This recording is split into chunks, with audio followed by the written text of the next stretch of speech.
सो आज हमें नया चैप्टर स्टार्ट करना था, तो I was going through it. तो हमने एक चैप्टर छोड़ दिया था जो कि सिलेबस से हट गया है, छोटा सा चैप्टर है यूक्लिड ज्योमेट्री। तो आज मैं वो करा देता हूँ, तो काम भी खत्म हो जाएगा। प्लस ऐसा नहीं होना चाहिए कि कोई चीज़ हमने देखी भी नहीं है, हमारे सिलेबस में थी। ऑल्दो चैप्टर में कुछ खास नहीं है पढ़ने को, स्टिल जो थोड़ा बहुत है उसके इंफॉर्मेशन होनी चाहिए। 11th-12th में जाओ तो मालूम हो कि हाँ भाई यूक्लिड चैप्टर में ये था। ठीक है, Tanishka, is there still a problem? अभी आ रही है आवाज तनिष्का?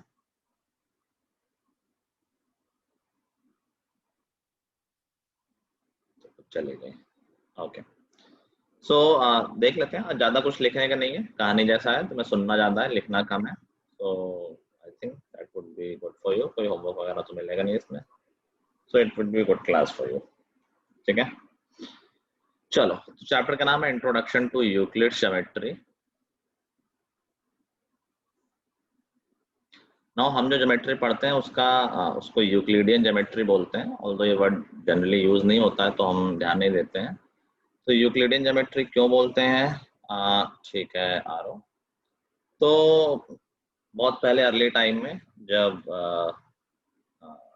पुराना टाइम था बहुत और ये सब चीज़ें साइंटिफिक इन्वेंशन वगैरह सब स्टार्ट ही हो रहा था, तो ऑफकोर्स दुनिया भर में लोग मैथ्स पे भी काम कर रहे थे। तो ऑब्जर्व किया गया कि geometry is an important aspect of life and maths of course. कि घर का डिजाइन होना है उसमें ज्योमेट्री लगती है, सिटीज का डिजाइन होना है, रोड्स कैसे बनेंगी, ये ड्रेनेज सिस्टम कैसा होगा। So that is majorly based on geometry कि क्या ऑप्टिमाइजेशन होना चाहिए, कहाँ पर कर्व होना चाहिए, कहाँ पर टर्न होना चाहिए। या लोगों के पास लैंड होती थी तो ऑफकोर्स उसका मेजरमेंट चाहिए कि किसकी बड़ी लैंड है, किसकी छोटी है। कई बार लैंड की बाउंड्रीज उड़ जाती थी बिकॉज ऑफ फ्लड, बाढ़ आई, सबकी बाउंड्रीज गायब हो गई। सो वापस कैसे लोगों को लैंड डिस्ट्रीब्यूट की जाए, तो अगर हमें पता होगा किसके पास बड़ी लैंड थी, किसके पास छोटी थी, तो same size can be allotted again. हो सकता है पोजीशन इधर उधर हो जाए अगर मार्किंग नहीं है अच्छे से, बट एटलीस्ट सेम साइज तो मिल जाएगा। जिसके पास ज्यादा थी उसको ज्यादा मिल गया, जिसके पास कम थी उसको कम मिल गया। तो इस तरह ज्योमेट्री का काफी कुछ यूज था। ज्योमेट्री की स्टडी स्टार्ट हुई, बहुत सारे मैथमेटिशियन ने काम किया। उस समय अरब कंट्रीज में भी मैथमेटिक्स का बहुत काम होता था, तो अभी भी होता है, अभी भी पूरी दुनिया में होता है, बट उस टाइम ये Greeks and Arabs they were doing quite well. बहुत सारे मैथमेटिशियन थे, थेल्स थे, पाइथागोरस थे। पाइथागोरस वाज अ मैथमेटिशियन जिनके नाम पे थ्योरम है, पाइथागोरस थ्योरम। तो इन सब ने काफी काम किया ज्योमेट्री के ऊपर, मैथमेटिक्स के ऊपर।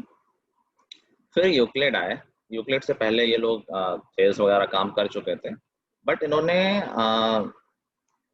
हर चीज को एक अपनी अपनी स्टडी की थी, वो कंबाइंड नहीं थी, किसी ने कुछ पढ़ा किसी ने कुछ बताया। तो यूक्लिड ने थोड़ा स्मार्ट गेम प्ले किया। उन्होंने क्या किया कि जो सारी स्टडीज थी इधर उधर की, उन्होंने सबको एक जगह उठा के रख के और उसको बुक्स में लिख दिया। तो काम तो ऐसे बहुत सारे लोगों ने किया था, लेकिन अभी नाम मोस्टली किसका हो गया? यूक्लिड का। ठीक है। तो उन्होंने अपने कलेक्शन को एलिमेंट्स बोला, और एलिमेंट्स में 13 चैप्टर्स लिखे। अब हर चैप्टर को एक बुक बोला गया। तो उसी पे बेस्ड ये चैप्टर है। उसमें थोड़े बहुत डेफिनेशंस हैं, एक्सियम्स हैं, पोस्टुलेट्स हैं, थ्योरम है। तो ये सारे वर्ड भी वहीं से आए, वहीं पर डिफाइन किया गया। अभी अगर हम डेफिनेशन की बात करें तो सोचो अगर मुझे किसी भी चीज़ को डिफाइन करना है, तो of course I need to use some other thing. किसी एक चीज़ को डिफाइन करने के लिए दूसरी चीज़ डिफाइन करनी पड़ेगी। फॉर एग्जाम्पल हम बोलें कि यार एक घर क्या होता है, किसी ने कहा क्या, मतलब स्ट्रक्चर की बात हो रही है कि रूम्स होते हैं, हॉल होता है, किचन होता है, वॉशरूम होता है। तो कहा अच्छा भाई रूम क्या होता है?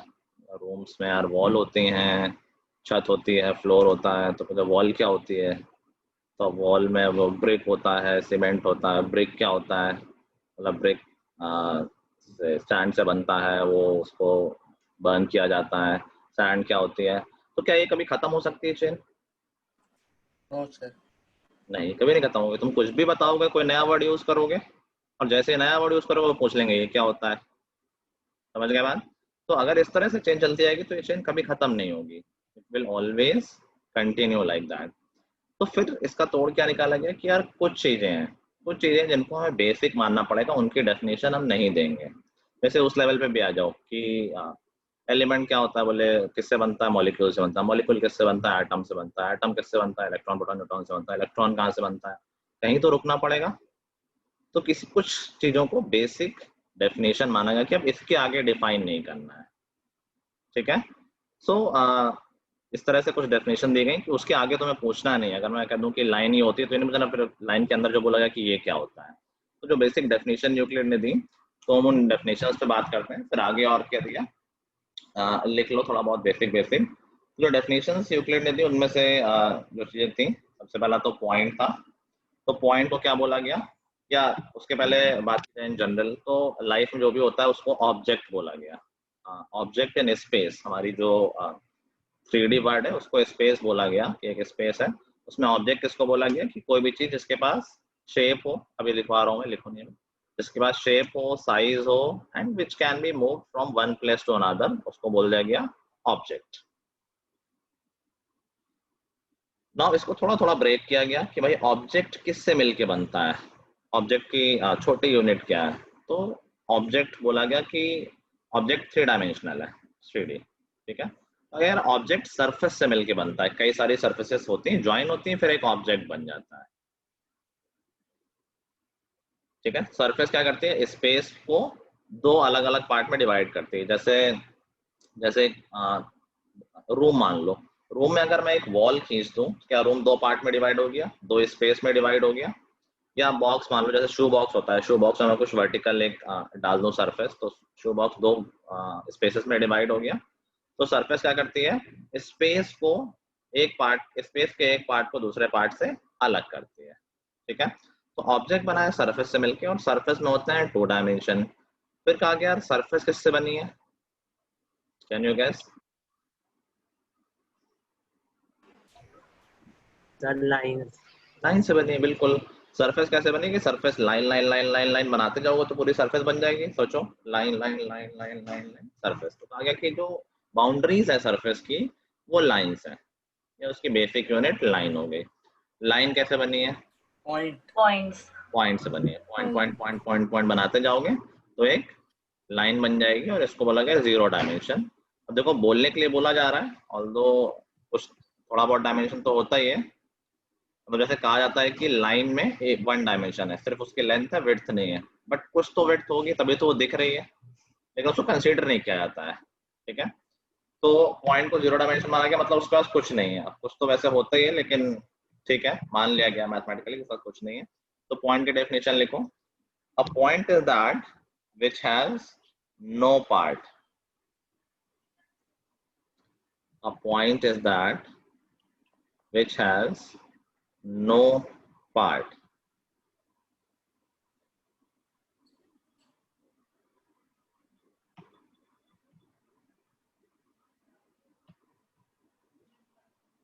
क्लास 10 के कुछ बच्चों को कल काइंड ऑफ सस्पेंड किया गया है for the reasons you know. So I'm just informing you. Next, line की definition लिखो। तो line क्या होती है, a line is a breathless length. A line is a breathless length.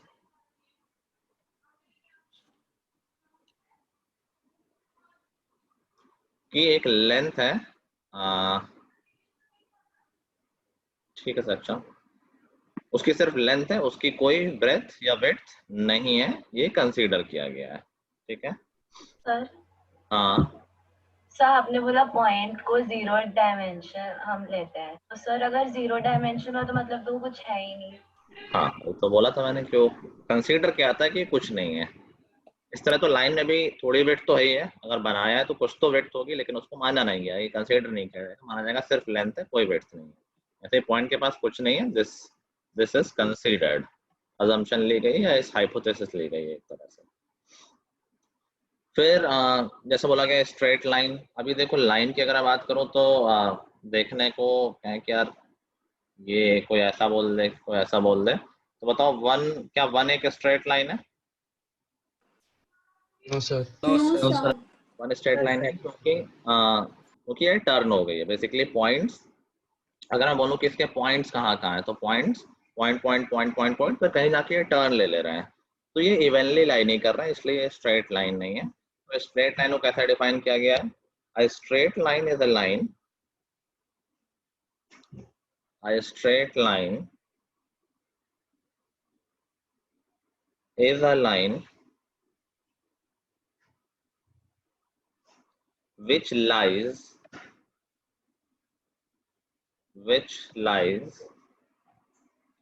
evenly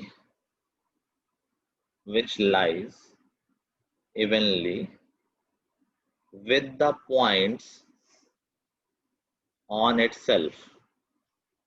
राशि ने तो मेरे जैसा सेटअप कर रखा है, सोफे में टिक के बैठ रही, मैं भी ऐसे बैठता हूँ।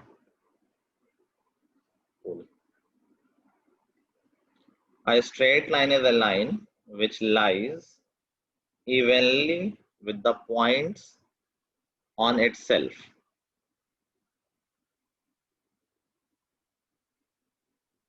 ध्रुव Agarwal, this is the last time I am asking you, ये रोज रोज क्यों कहलवाते हो? कैमरा क्यों नहीं ऑन करते हो?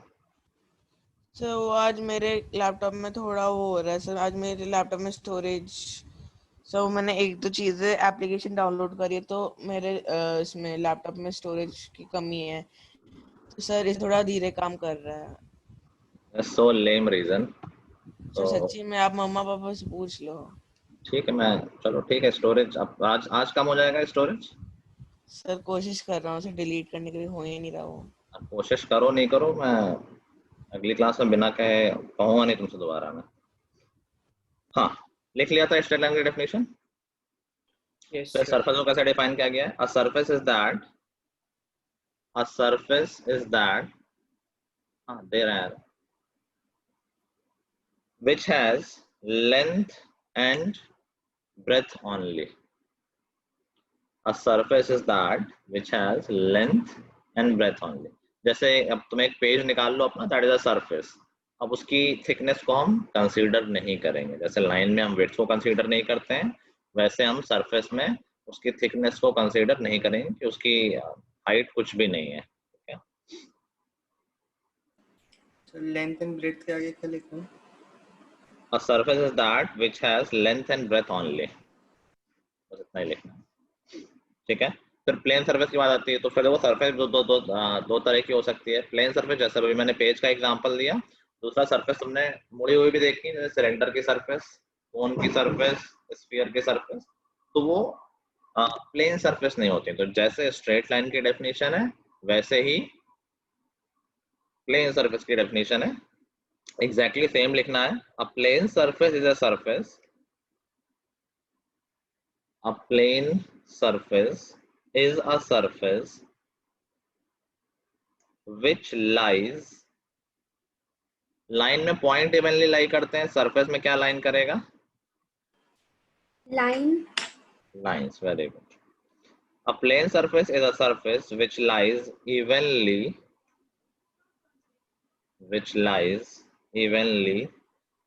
with the straight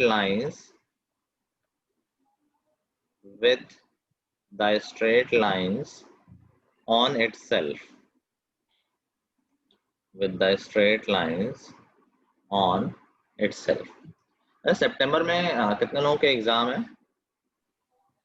सिमरन, प्रथम, सक्षम, एरिन 4, विदुषी तुम्हारे कहाँ है? तनिष्का 5, और किसी के इन 5 के अलावा? सूर्यांश 6, अनुश्री 7, आरो 8। ओके, एक बार चैट में डेट लिख सकते हो कब से स्टार्ट हो रहा है? तो तुम्हारे थोड़ी ना, तुम्हारे तो अभी हुए हैं। चैट में प्लीज एक बार डेट लिख देना, तो एलसी की क्लासेस कैसे करनी है, या कुछ अगर वेकेशन देनी है तो गलती से कब देनी है। ओके, 25 सितंबर 25 ज्यादा है, ठीक है। तो मैं लास्ट वीक में 2-3 दिन हॉलीडेज दे सकते हैं, या अकॉर्डिंगली रिवीजन प्लान कर सकते हैं, ठीक है। चलो, तो ये तो हो गई डेफिनेशंस। ऑब्जेक्ट में इन तीनों चीजें हो जाएंगी, object contents, length, breadth and yes sir, लिख लिया। ठीक है, तो सुन लिया था मैंने। चलो, तो ये तो डेफिनेशंस की, तो ये सब बेसिक चीजें डिफाइन है कि भाई अब ये जो आगे चीजें होंगी वो इन डेफिनेशन को यूज करके की जाएंगी। ठीक है, गॉट इट लास्ट वीक में ही मोस्टली लोगों के, मैं दूसरे बैच में ही पूछ लेता हूँ। चलो, कुछ चीजें तुमने सुन रखी हैं, वो यूक्लिड ज्योमेट्री में ही डिफाइन थी। जैसे तुमने सुन रखा होगा एक्सियम, पोस्टुलेट्स, थ्योरम, ये सब सुन रखा है। Yes sir. ठीक है, तो एक्सियम या पोस्टुलेट क्या होता है? ऑल्दो मैंने बता रखा है, किसी को याद है? जिसको प्रूफ नहीं किया जा सकता उसको यूनिवर्सली ट्रू माना जाता है। Very good. एक्सियम और पोस्टुलेट वो स्टेटमेंट है जिसको हम प्रूव कर भी नहीं पाते हैं और करना भी नहीं होता है। They are considered to be true, क्योंकि इसमें भी वही कहानी है, तुम्हें कुछ भी प्रूव करना है तो कुछ और यूज करना पड़ेगा। अब जब कुछ और यूज करोगे तो फिर उसको प्रूव करना पड़ेगा, इस तरह प्रोसेस चलती जाएगी। तो कुछ चीजें हैं जिनको हमें मानना पड़ेगा कि नहीं भाई, इसको अप्रूव नहीं करेंगे तभी उसको बेस माना गया है। तो कुछ एक्सियम किसी को याद है कि हमने कौन सी एक्सियम कर रखी है? Equals added to equals make equal. ये तो अभी ये थोड़ी करा था हमने, जो हमने कर रखी है। Sir SAS congruency rule. Very good Vanika. Congruency में देखो कि SAS को मैंने बताया था एक्सियम है, that can not be prove, लेकिन उसकी हेल्प लेके हम बाकी प्रूव कर सकते हैं। हम ASA को प्रूव कर सकते हैं, AAS को प्रूव कर सकते हैं, RHS को कर सकते हैं, सबको कर सकते हैं, लेकिन SAS को हम एक्सियम मानते हैं। ठीक है, एक और भी कर रखी है हमने, लाइंस एंड एंगल्स चैप्टर है।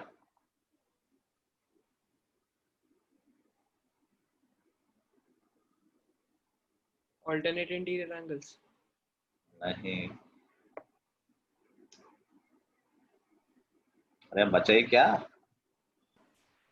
Alternate exterior angles. अरे गधे। सर वो वाली Corresponding sum of angles. adjacent angles is 180 degree. Sum अब of क्या adjacent, बचा? सर ये क्या axiom Vertically थी? opposite angles.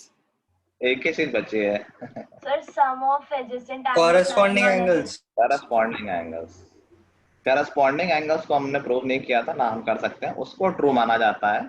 बाकी उसकी हेल्प से हम ऑल्टरनेट इंटीरियर, ऑल्टरनेट एक्सटीरियर, को इंटीरियर, ये सारे प्रूव कर लेते हैं। ठीक है, अब इसमें इन दोनों वर्ड्स में डिफरेंस क्या है? तो कोई खास डिफरेंस नहीं, दोनों का मतलब सिमिलर ही है कि they are universally accepted statements which can not be prove but they are true. We can not find a counter example जहां ये वैलिड ना हो, और इंट्यूटिवली कि हम देखेंगे हाँ यार सही है, बहुत बेसिक बात होती है, वो सही होती है। डिफरेंस वैसे डेफिनेशन वाइज क्या मतलब, इन वर्ड में क्या फर्क है?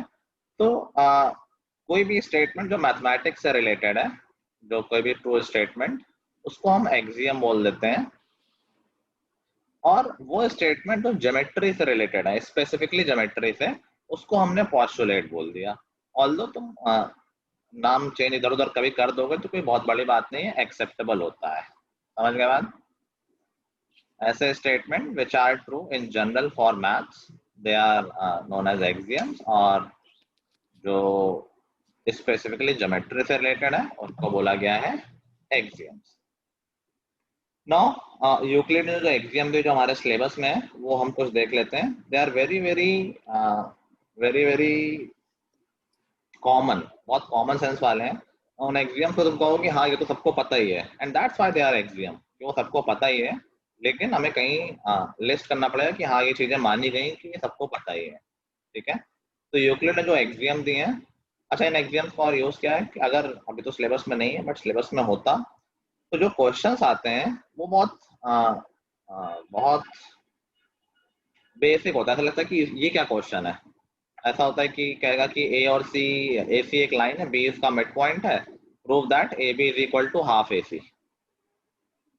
ए सी का मिड पॉइंट बी है, prove that A B is equal to half A C. Now this is very obvious, लेकिन हमें इस चैप्टर में अगर कोई भी क्वेश्चन प्रूव करना है तो we have to state an axiom और पोस्टुलेट, कोई ना कोई एक्सियम लिखनी कि भाई हम इस लॉजिक से, इस एक्सियम से इस स्टेटमेंट को ट्रू बता रहे हैं। ठीक है, तो ध्यान रखो कि एक्सियम का यूज क्या है, बहुत बेसिक है, सही बात है, लेकिन जब क्वेश्चन प्रूव करेंगे तो कौन सी एक्सियम लिखनी है ये हमें नोटिस करना पड़ेगा। ठीक है, तो लिखो एक्सियम्स लिखो यूक्लिड की।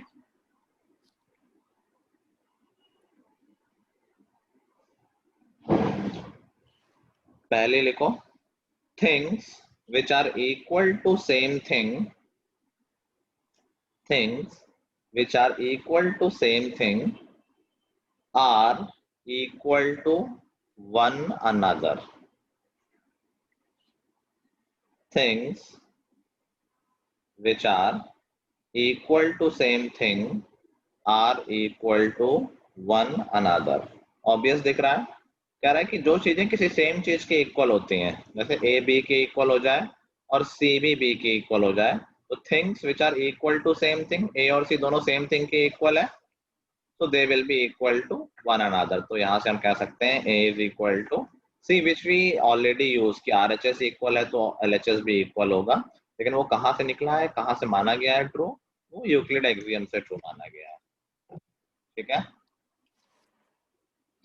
नेक्स्ट लिखो. If equals are added to equals, if equals are added to equals, the wholes are equal. Whole मतलब complete वाला whole, WHOLE. If equals are added to equals, the wholes are equal. Sir एक बार repeat कर दो. If equals are added to equals, the wholes are equal. क्या मतलब है कि अगर इक्वल चीजों में इक्वल चीजें ऐड कर दोगे तो जो रिजल्ट आएगा वो भी इक्वल आएगा. This is basically adding the equation. जैसे ए और बी इक्वल है, सी और डी इक्वल है, तो हम क्या कह सकते हैं कि A plus C is equal to B plus D. क्या हुआ? इक्वल. ये दोनों इक्वल थे, इसमें ये दोनों इक्वल ऐड किए गए, equals are added to equals, तो जो होल जो पूरा बनेगा complete, the wholes are equal. तो ये होल कंप्लीट बन रहा है, इट विल बी इक्वल. ठीक है, next is very similar. If equals are subtracted from equals, if equals are subtracted from equals, the remainders are equal. The remainders are equal. कि अगर equal में equal subtract किया जाएगा तो reminder जो बचेगा वो इक्वल आएगा. अगेन ऑब्वियस थिंग, इसी एग्जांपल से बात बन जाएगी कि ए बी और सी डी इक्वल है, तो अगर मैं इक्वल से इक्वल सब्ट्रैक्ट कर देता हूँ, A minus C B minus D, तो ये भी जो बचा हुआ आएगा वो भी इक्वल आएगा. ठीक है, next. Things which coincide with each another, with one another, things which coincide with one another are equal to one another. Things which coincide with one another are equal to one another. Coincide का मतलब समझते हो कि एक दूसरे को पूरा पूरा कवर कर लें. ये कॉन्सेप्ट हम कॉन्ग्रुएंसी में यूज करते हैं. तो ऑफ कोर्स जो चीजें एक दूसरे को पूरा पूरा कवर कर लेती हैं वो आपस में इक्वल होती हैं. ठीक है, कॉन्ग्रुएंसी में ये डेफिनेशन तो थी कि दो ट्रायंगल क्या होते हैं, एक दूसरे को पूरा पूरा कवर कर लेते हैं, और ऐसे ट्रायंगल्स को ही हम कॉन्ग्रुएंट ट्रायंगल्स बोलते हैं. ठीक है, next is too obvious.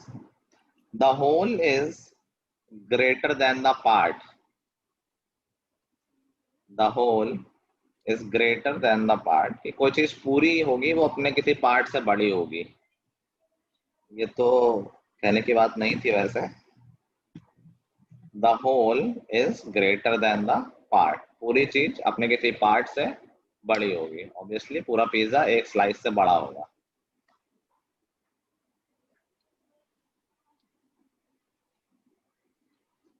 Next, things which are double of the same thing, things which are double of the same thing are equal to one another.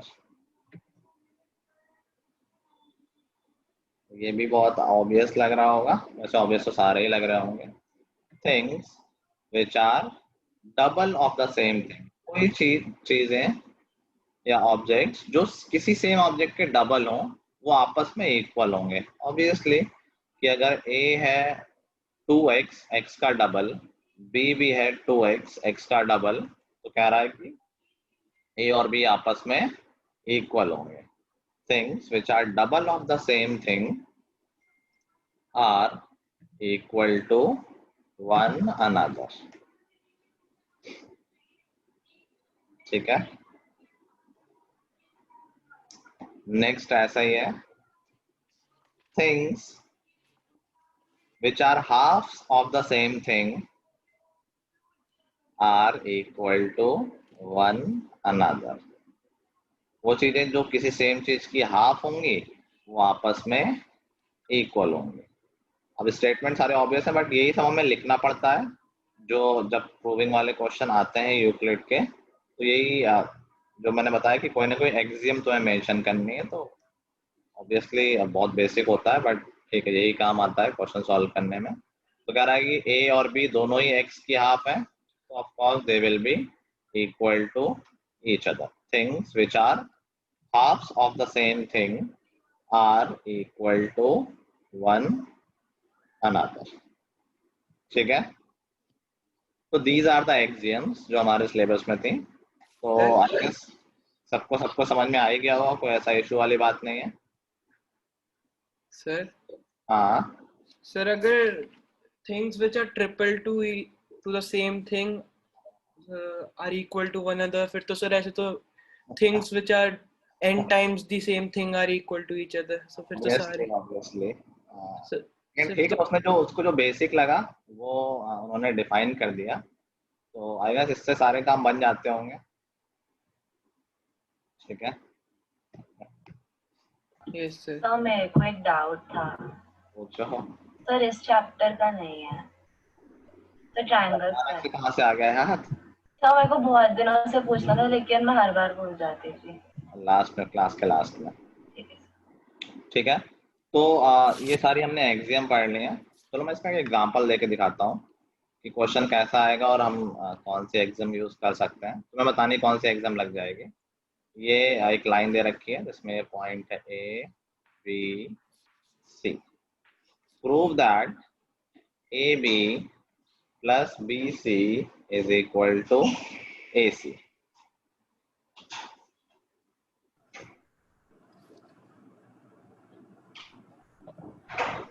The whole is greater than its part. Greater कहाँ prove करना है भाई? Sir 2। Two कौन से है? Equals are added to equals, तो दो तरफ इक्वल्स इक्वल्स थोड़ी ऐड हो रहे हैं।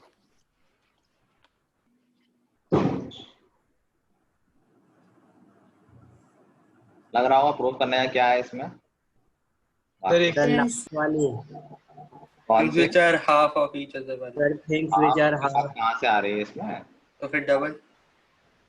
कहाँ डबल हो रहा है? थोड़ा सोच कर तो बोलो भाई। एटलीस्ट ये तो पता होना चाहिए क्या नहीं यूज हो रहा है, क्या हो रहा है हो सकता है ना समझ में आया। हाफ और डबल तो कहीं नहीं यूज हो रहा है इस सेंस में।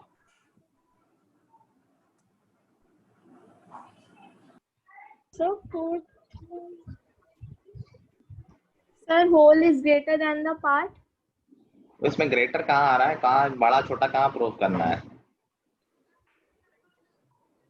The first वाले। फर्स्ट वाली नहीं क्या? अरे यहाँ दो चीजें क्या सेम चीज के इक्वल हैं? So 4. अब बचे ही कितने हैं? Sir fourth. सर सेकंड लग रहा है मुझे। नहीं, fourth will be the right answer. Things which coincide with each other, तो हम यहाँ क्या बोलेंगे कि A B plus B C और ए सी दोनों एक दूसरे के ऊपर कोइंसाइड कर रही हैं। A B plus B C और A C are they coinciding? Yes sir. Yes, तो बाय फोर्थ एक्सियम जो हमने वो पढ़ी है कि things which coincide with each other are equal to one another, ये प्रूफ कंप्लीट हो गया। सर ऐसे तुक्के लगाने हैं। तो क्या नहीं, अब दो तीन क्वेश्चन होते हैं वही प्रैक्टिस कर लोगे, वही आते, ज्यादा क्वेश्चन इसमें होते ही नहीं वैसे भी। सर मतलब ऐसे लिखना बाय एक्सियम 4 या फिर पूरी स्टेटमेंट लिखनी है? स्टेटमेंट। ठीक है, यस सर। चलो अभी यूक्लिड्स की कुछ पॉस्टुलेट है, 5 पॉस्टुलेट हमारे सिलेबस में है, तो जैसे एक्सियम है वैसे पॉस्टुलेट है, तो वो भी ऐसी बेसिक सी हैं छोटी छोटी, तो वो कर लेते हैं। लिखो postulate 1,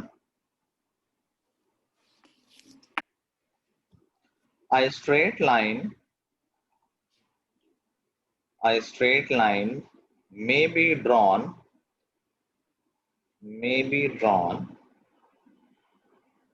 from any one point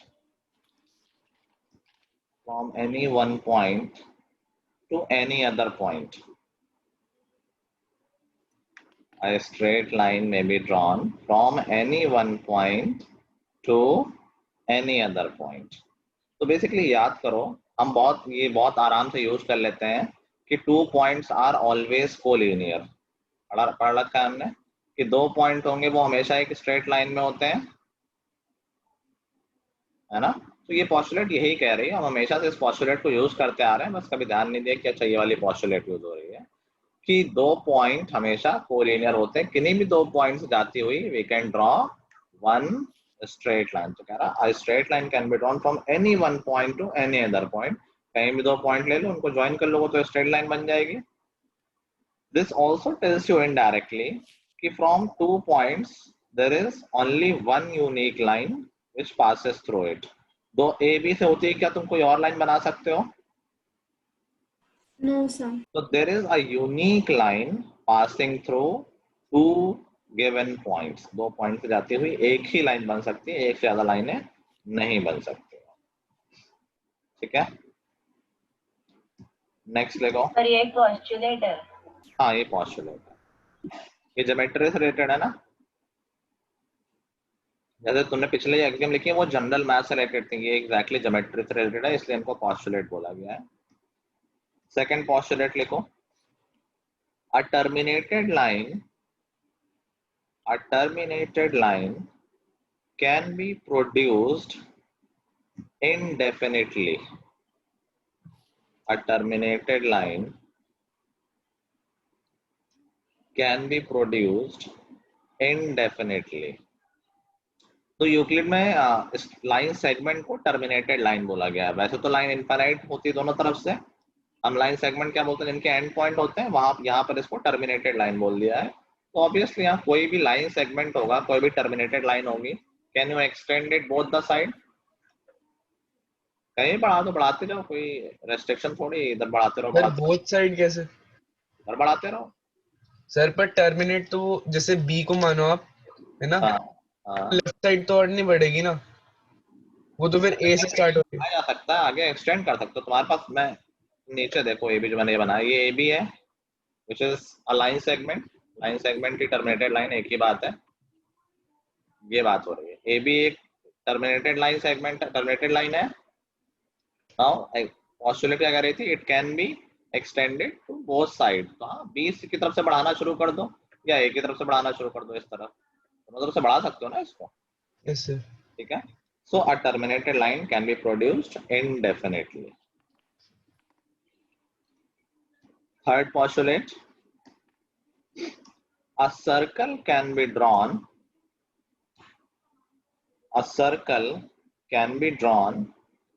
with any center and any radius. A circle can be drawn with any center and any radius.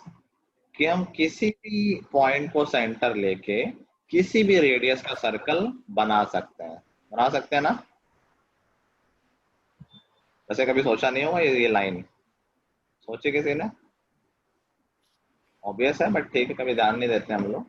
तो हाँ ऑफ कोर्स सही बात है, कहीं भी हम सेंटर लेके किसी भी रेडियस सर्कल बना सकते हैं, दैट्स पॉसिबल।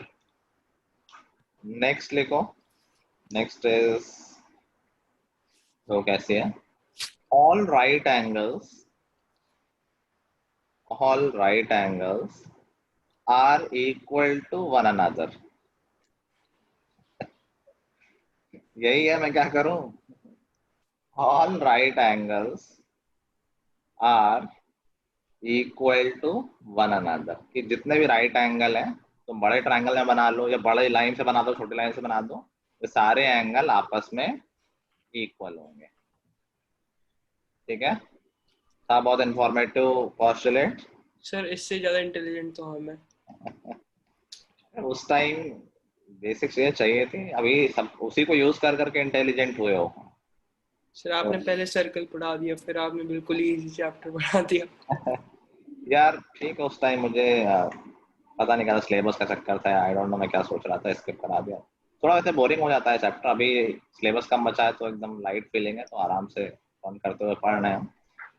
चलो लास्ट इज फिफ्थ पोस्टुलेट। ये थोड़ी सी बड़ी है स्टेटमेंट वाइज, और यही पूछी जाती थी क्योंकि इसी में थोड़ा सा मैटर है, बाकी में तो कोई मैटर है ही नहीं, बाकी तो बहुत बेसिक्स ही हैं। तो जल्दी थोड़ा साथ में लिखना, 12 मत बुलवाना वो कि लंबी है। if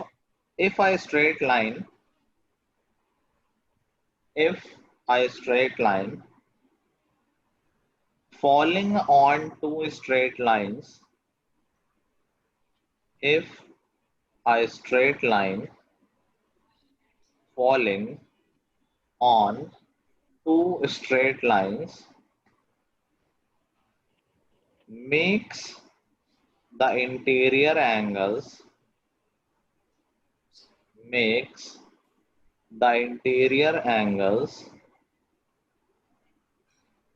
on the same side of it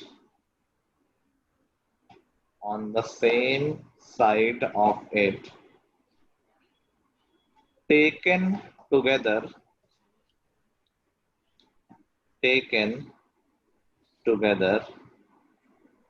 less than two right angles,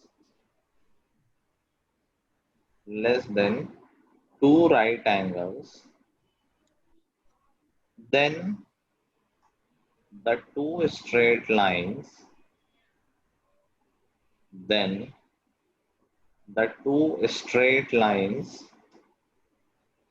if produced indefinitely,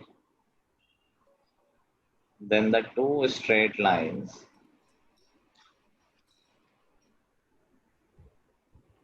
if produced indefinitely, then the two straight lines if produced indefinitely meet on that side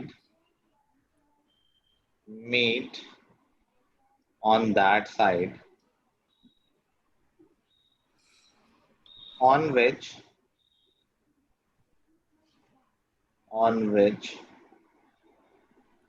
the sum of angles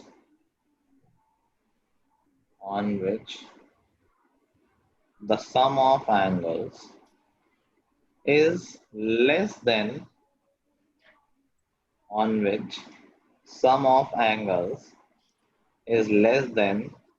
two right angles,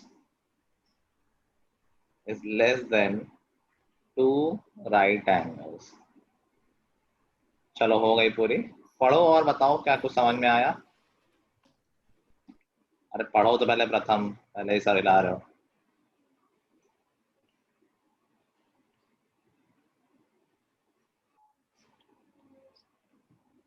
यारो तुम तो कह रहे थे issue है कुछ। Good, आ गया वापस। सर इसमें 4 बार 2 लिखा हुआ है। तो मतलब थोड़ी थी कौन सा सबसे ज्यादा बार लिखा हुआ है। सर को इंटीरियर एंगल से रिलेटेड है क्या? मतलब ठीक है, उसकी बात हुई है। अरे इस पूरे पोस्टुलेट का क्या मतलब समझ में आया कि क्या कहना चाह रहा है? ठीक है sir less than two right angles तक समझ आया, उसके बाद खिचड़ी बन गई। वैसे टू राइट एंगल तो लास्ट लाइन है, वो आ गई तो फिर उसके बाद नहीं सर, उससे नहीं, वो राइट एंगल नहीं, उससे पहले जो थी राइट एंगल, टू राइट। अच्छा चलो मैं बताता हूँ।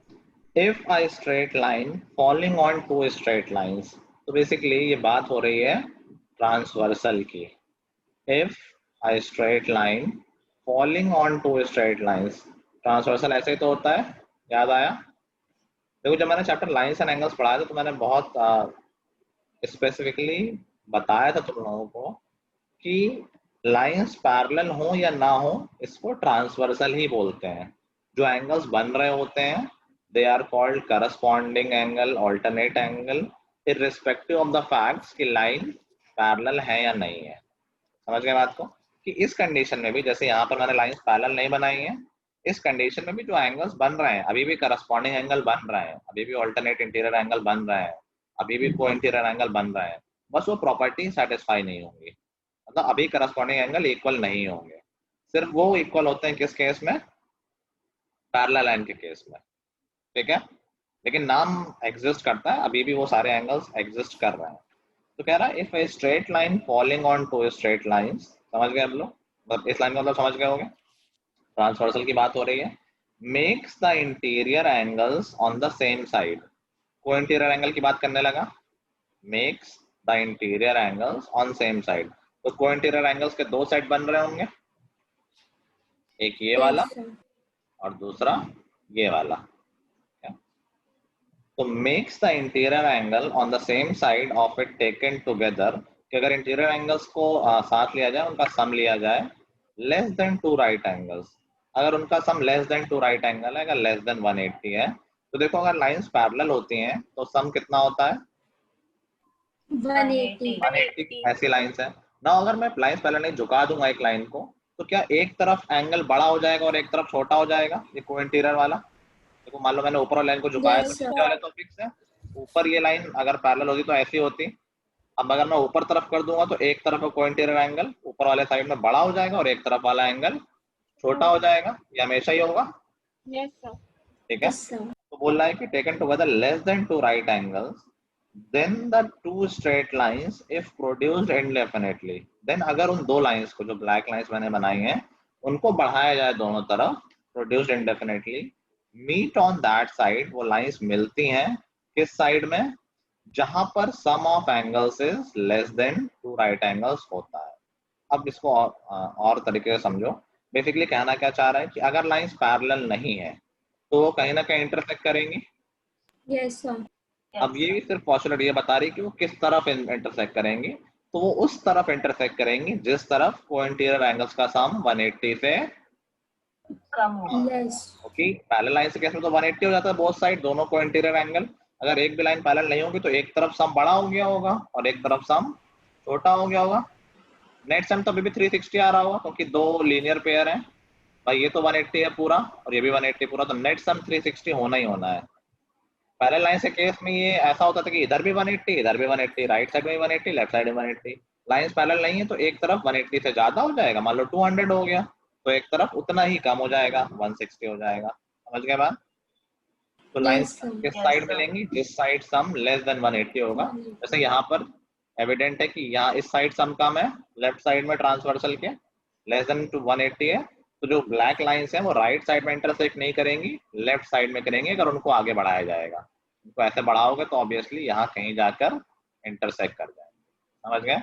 राइट साइड में बढ़ाओगे तो देखो इनके बीच की डिस्टेंस बढ़ती जा रही है, कहीं मिलने के कोई चांस नहीं है। आया फंडा समझ में? Yes, sir. Yes, sir. तो ये था इस पोस्टुलेट का मीनिंग। नाउ इसके एक दो क्वेश्चन बस देख लेते हैं, इसमें बहुत ज्यादा तुम्हें प्रैक्टिस की जरूरत नहीं है। So this is the complete chapter. तो आई होप तुम लोग समझ गए हो कि क्या कंटेंट था। किसी ने स्कूल में पढ़ा था क्या ये? स्कूल में किसी का पढ़ाया गया था? Yes, sir. तो पढ़ाया गया था, क्या पढ़ाया था उसमें? सर मैम ने सिर्फ वीडियो दिखाई थी। Yes, sir. सिर्फ वीडियो। वीडियो दिखाने क्या है इसमें? Sir ma'am Tata class edge से वीडियो लेती है और फिर वो दिखाती रहती है। चैप्टर समझा देती है। एनीवे, तो अभी सबको चैप्टर का कंटेंट मालूम चल गया है कि चीजें कहाँ से आई हैं और चैप्टर का मतलब क्या है। क्वेश्चंस फ्यूचर में कभी नहीं आने, अभी भी नहीं आने, तो कोई खास प्रैक्टिस की जरूरत नहीं है। फिर भी मैं एक दो क्वेश्चन करके दिखा देता हूँ सो दैट यू नो कि किस तरह के क्वेश्चन आते थे। जैसे एक क्वेश्चन है, prove that an equilateral triangle can be constructed on any given line segment। मैं प्रूव करना है कि किसी भी लाइन सेगमेंट में, कोई भी गिवन लाइन सेगमेंट में, उसमें इक्विलैटरल ट्रायंगल बनाया जा सकता है। Equilateral triangle can be formed on any given line segment. ठीक है, now let's see how we can prove it. तो हम क्या बोल सकते हैं कि यार देखो किसी भी यूजिंग पोस्टुलेट हम कह सकते हैं कि a circle can be drawn with any centre and any radius. ठीक है, तो हम एक सर्कल ड्रॉ कर रहे हैं, या आर्क बोल देते हैं, आर्क और सर्कल मतलब एक क्या पार्ट ऑफ सर्कल हो गया। हम एक सर्कल ड्रॉ कर रहे हैं with A as centre and A B as radius. ठीक है, मैं सिर्फ पार्ट ऑफ सर्कल दिखा रहा हूँ, कर सकते हैं, this is possible. Similarly, Yes, sir. we are drawing another circle with B as center and AB as radius, same radius.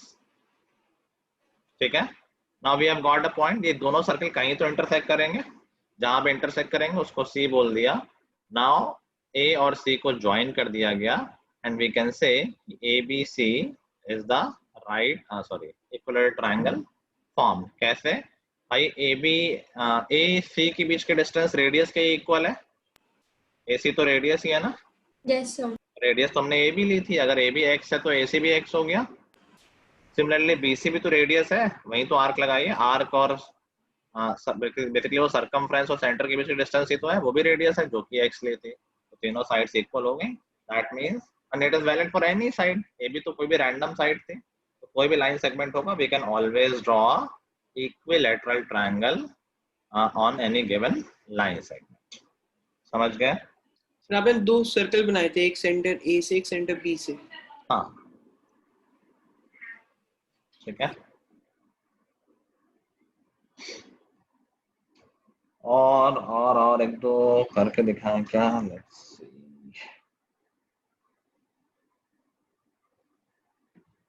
चलो,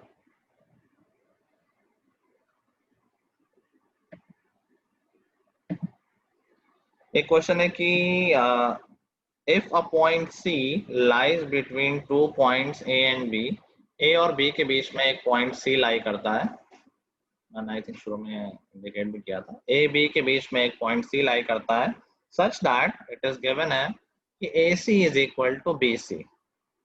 प्रूव करना है कि AC जो होगा, prove that AC is half of AB।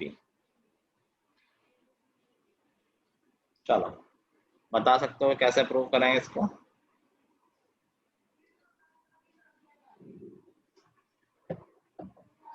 Yes sir. देखने से तो लग ही रहा है कि हाँ तो होगा ही, ऑब्वियस है, लेकिन ऑब्वियसली सर सेकंड कौन सी है? नहीं सेकंड नहीं, सॉरी कोइंसाइड वाली सर, कोइंसाइड वाली कैसे?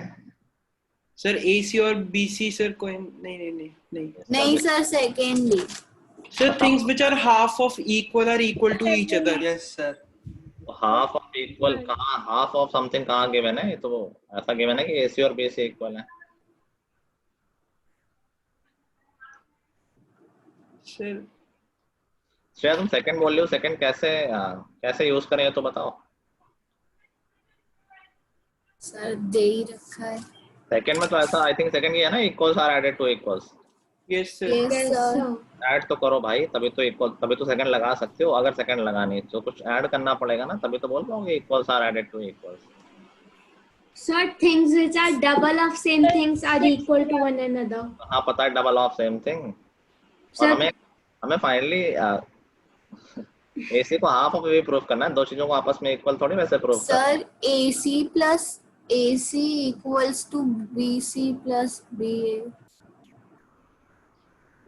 ठीक है, BC plus BA क्यों बोल रहे हो? नहीं CA वेरी नाइस बिल्कुल सही। देखो सोचा कि AC is equal to BC दे रखा है, और हम क्या करें, हम बोल सकते हैं AC is equal to AC, तो सेम ही है। Now if we add these two, देखो क्या हो जाएगा, AC प्लस AC। हम बोल सकते हैं when equals are added to equals, देखो एक एग्जाम में यूज हो जाएगी, when equals are added to equals wholes are equal. तो होल क्या है इसका, AC और AC मिलके 2AC हो जाएगा, और AC और BC मिलके AB हो जाएगा। This we can also say using coincide वाला, कि AC प्लस BC कोइंसाइड करता है AB से, तो by using that axiom AB आ गया। 2AC भी तो AB होगा, तो वही तो आया है। हमारा पर्पस क्या था कि कोई एक्सियम यूज हो जाए। तो यहाँ पर देखो दो एक्सियम यूज हो गई हैं, एक तो इक्वल्स आर एडेड वाला और दूसरा कोइंसाइड वाला। नाउ वी कैन से कि भाई आप ट्रांसपोज कर दिया तो AC is equal to half of AB। तो the question will be very easy, दिख भी रहा होगा सबको कि हाँ भाई बहुत सही बात है, but you need to think कि क्या एक्सियम यूज करें और क्या स्टेप यूज करें। समझ में आ गई बात? Yes, sir. ठीक है, सो आई गेस ये चैप्टर ओवर है। आई डोंट थिंक बहुत कुछ हमें अब चलो एक और कर लेते हैं।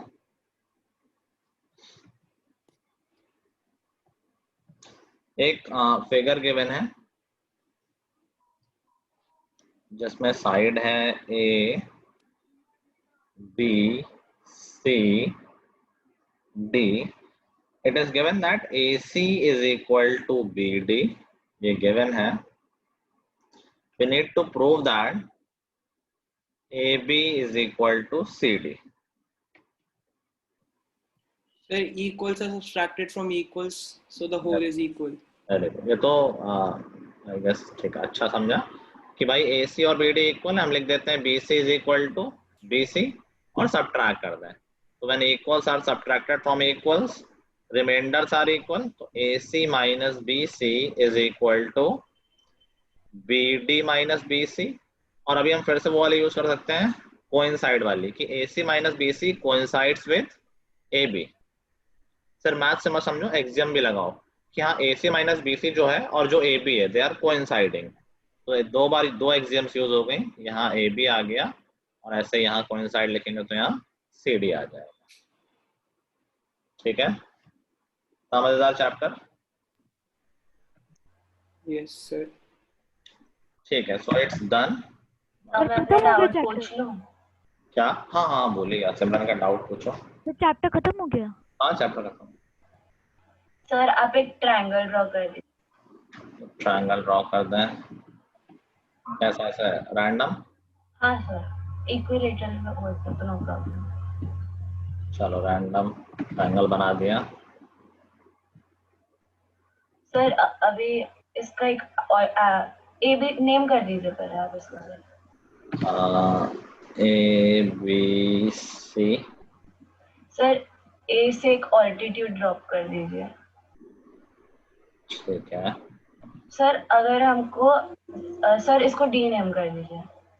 सर अगर हम इन ट्रायंगल ABD और ट्रायंगल ACD को कॉन्ग्रुएंट प्रूफ करना है तो हम क्या ऐसे लिख सकते हैं कि AB और हमें पता है कि एंगल ABD हमको गिवन है इक्वल। Let's say 40।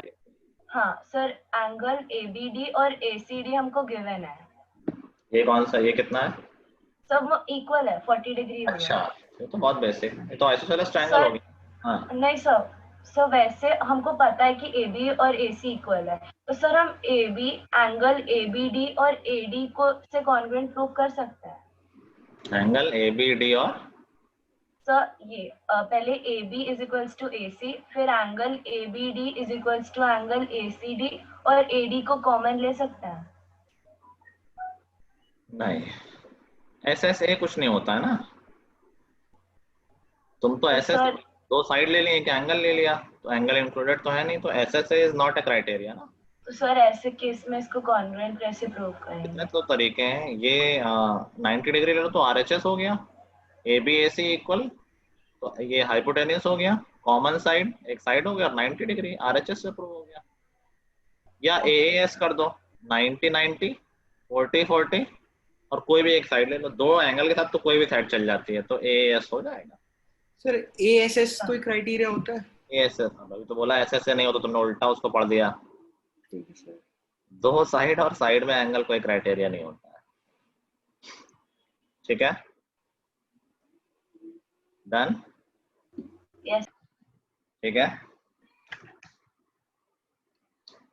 चलो, and for the information we accept cash also, cash मतलब पेटीएम वगैरह। Just telling again, no demands and no pressure. ठीक है,